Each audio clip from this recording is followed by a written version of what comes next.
aujourd'hui encore, toujours commencé par aujourd'hui, je suis rendue à mon jour 9, j'ai eu la deuxième écho, ça s'est toujours bien déroulé, on a vu que j'avais 16 cocos, ce qui est très très bon parce que la plupart du monde en ont beaucoup moins que ça, fait qu'on est super contents.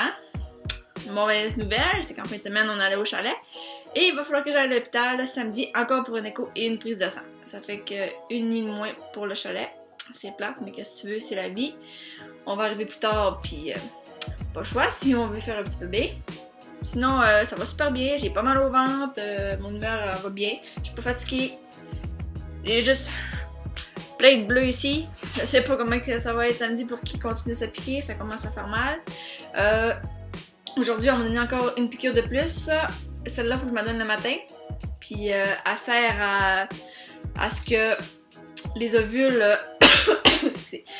Elle sert à ce que les ovules ne s'en aillent pas de mes ovaires pour faire comme la normale des choses frais. L'ovule se détache. Là, il faut pas qu'il se détache, puis il faut qu'il continue à grossir, puis il faut que tout que je les garde pour qu'on puisse aller toutes les chercher. Fait que pour l'instant, tout va bien. Puis la semaine prochaine, on devra aller les chercher à Montréal.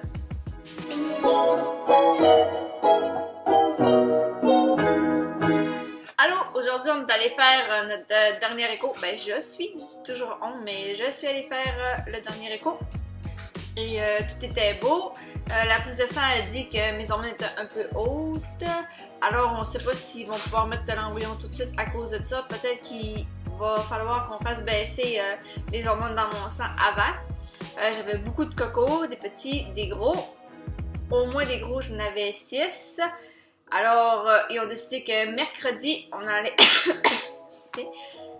mercredi, on s'en va à Montréal pour les prélever. Après ça, il va peut-être en avoir plus que 6. Ça va dépendre, ça va sûrement grossir à grossir. Rendu là, on va voir. Tant que il y en a, c'est l'importance. Fait que là, j'ai eu l'idée de faire un petit jeu avec Bruno. On va regarder s'il connaît bien le in vitro puis tout le processus que j'ai fait.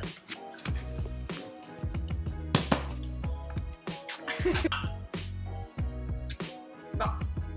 Première question. À quoi servait la première écho que j'ai dû faire quand je suis allée la première fois à l'hôpital pour le in vitro? On parle juste de in vitro.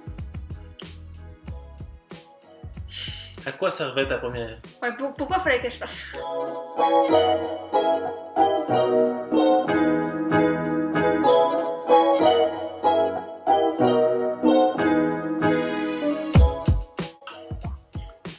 À quoi servait la première écho le jour 1? Passe. Non. Tu sais pas? Je sais pas. Non, ça servait à voir si tout dans mon ventre était correct puis si j'avais pas d'ovule qui serait resté coincé après mes ovaires. Ok. Bon. Es-tu capable de me nommer le nom de mes médicaments? L'Uveris, Gonalef, puis le dernier, je le connais pas. T'es bon? Moi non plus, je connais pas l'autre. Ouais, parfait. À quoi servent ces médicaments-là? Augmenter la grosseur des ovules. Exactement. Puis celui que tu connais pas? Je dirais qu'épaissir le mètre. Non.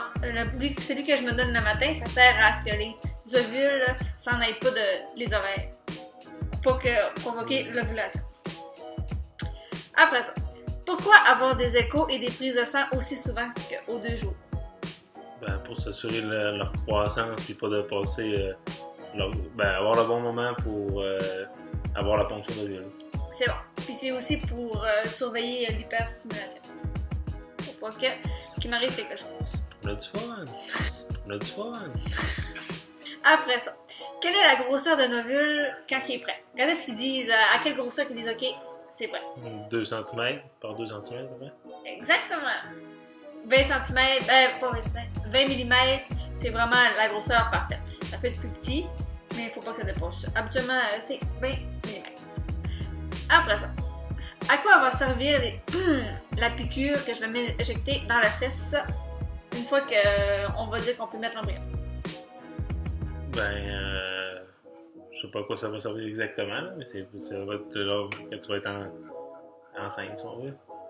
Ben, en fait, ça va servir à ce que l'embryon, ça va aider l'embryon à rester dans l'utérus, puis à ce que l'hormone que tout le corps soit prêt pour l'embryon. Dernière question. Après combien de jours on connaît la réponse si l'embryon est resté collé? 5 jours.